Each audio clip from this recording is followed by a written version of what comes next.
Learning requires what? Energy. Good, very good. So I'm going to put some energy into this thing, put some energy back. The reason I ask questions, you're already smart, is to keep you enrolled in the process, because I don't want you to miss the good points in this thing. Everybody willing to play along with me on this? Yes. Good. Now what have I just done?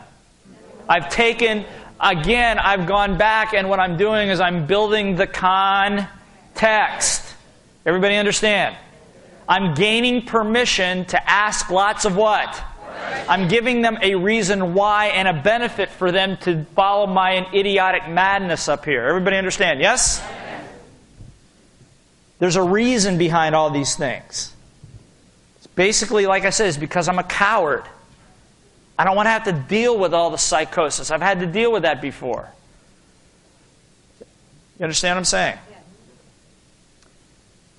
Those of you that were at the Guerrilla Business School, the problem of the Guerrilla Business School is I made a miscalculation. We're going to talk more about this tomorrow. I made a miscalculation. I rolled into that room assuming that I had a typical Harv Eker group. And there were some people that had never been to a Harv Eker event before that one. How many people know what I'm talking about? And so, who was at the event? Yeah, so we have 1,500 people squashed into a place that was designed for about 600 people.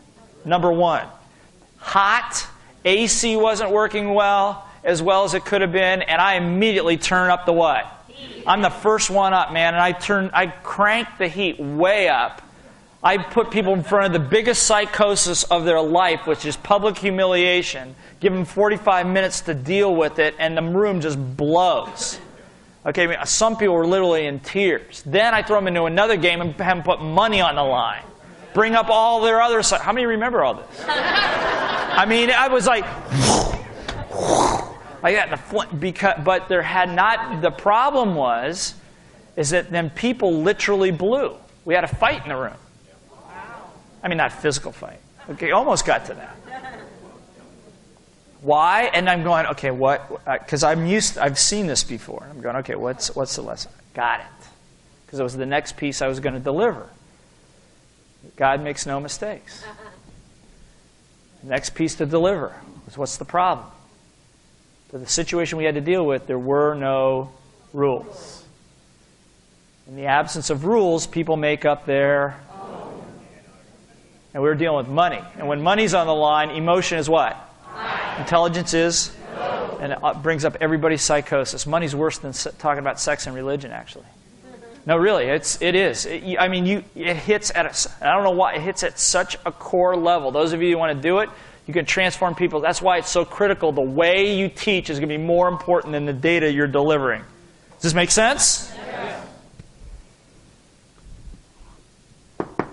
Learning requires what? Energy. Gives me permission to take the next step with them. I do the piece on mistakes. Everybody willing to make mistakes? This is what happens when you make mistakes. I do the results model. Boom, boom, boom. It comes from your conditioning. It's not your fault if you're psychotic. It's your teacher's fault. It's really your fault. But it's basically the message I'm saying is it's not really your fault that much. The issue is nothing's obvious to the uninformed person.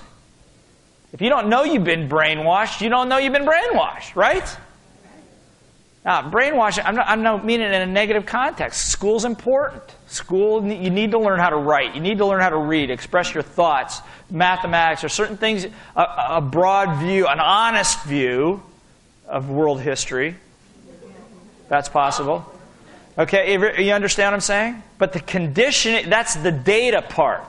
But it's the context that is the damaging part. Worked 50 years ago. Doesn't work today. Broken system. That's why turn to somebody, say, and give them a high five, say, that's great news for me.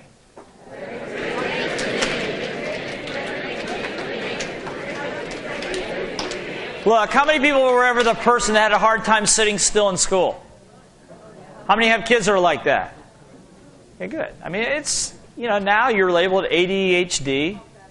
They're going to give you drugs, and that'll fix the problem. No, seriously, I got a friend on my, not a friend because I don't know him that well, but one of the kids that plays baseball with my son, They went through this whole thing because their kid's ADHD, and they went to the doctor. What does ADHD stand for, by the way? So one person say it. So one person, who can say it? Attention deficit disorder.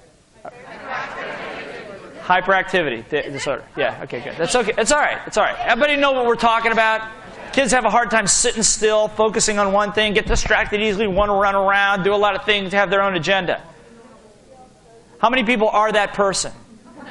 Okay, most of us. It's abnormal. It's considered a disease now because why? Because it challenges the context of a school system. Everybody understand, yes? Schools aren't bad. Schools aren't bad. No. They're not good or bad. It's just it's a system that has to be broken apart and reworked again. It just doesn't work in this day and age. Everybody understand? Yeah. You see, and so what happened was they went back and forth and back and forth and back and forth, and school psychologists and all this stuff said, if we put your son on Ritalin or drugs, then that'll help him. It'll really help him get his work done. He'll sit and he'll focus. And the father fought it. And the wife was going, maybe we should. And they were going back and forth. And finally the psychologist goes, look, he says, if you had a way to give yourself an advantage in business, would you take it? As long as it wasn't hurting somebody else.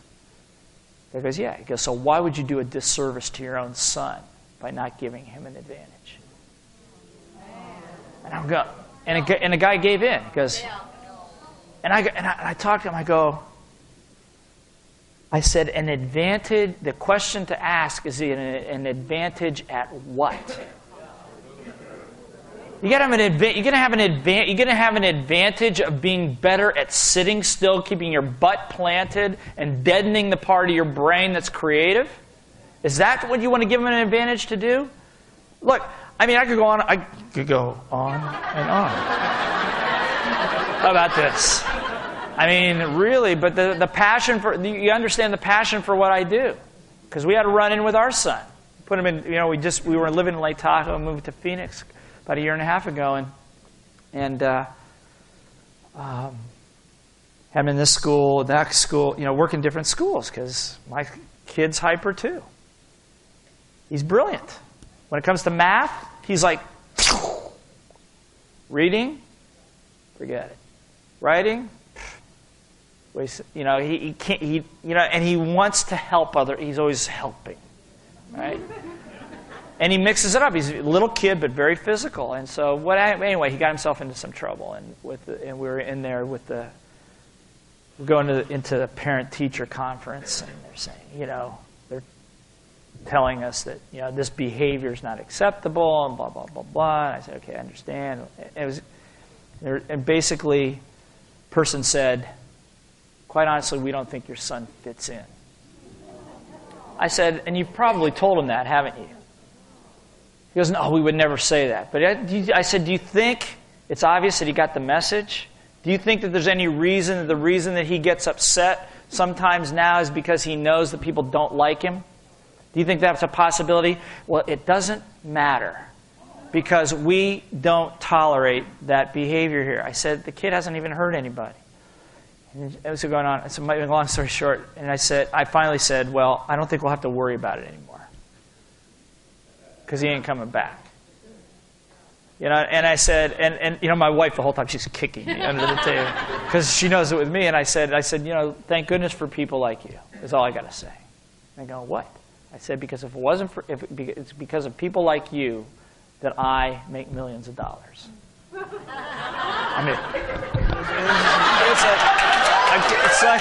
go, and they're like, I said, yeah. I said, because of the way you program them, I go into the marketplace. I get paid all this money to teach them how to be on teams again, how to cooperate, how to socialize again, how to be able to communicate without fear, how to not to be terrified of making a mistake, and how to be able to talk to an authoritarian figure without feeling like they're this big. Now, if you did your job, I wouldn't have one, but thank goodness you don't.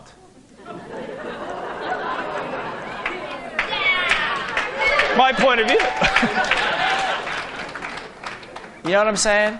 Now, I felt bad because the only reason I felt bad is because he had two teachers that were really trying their best.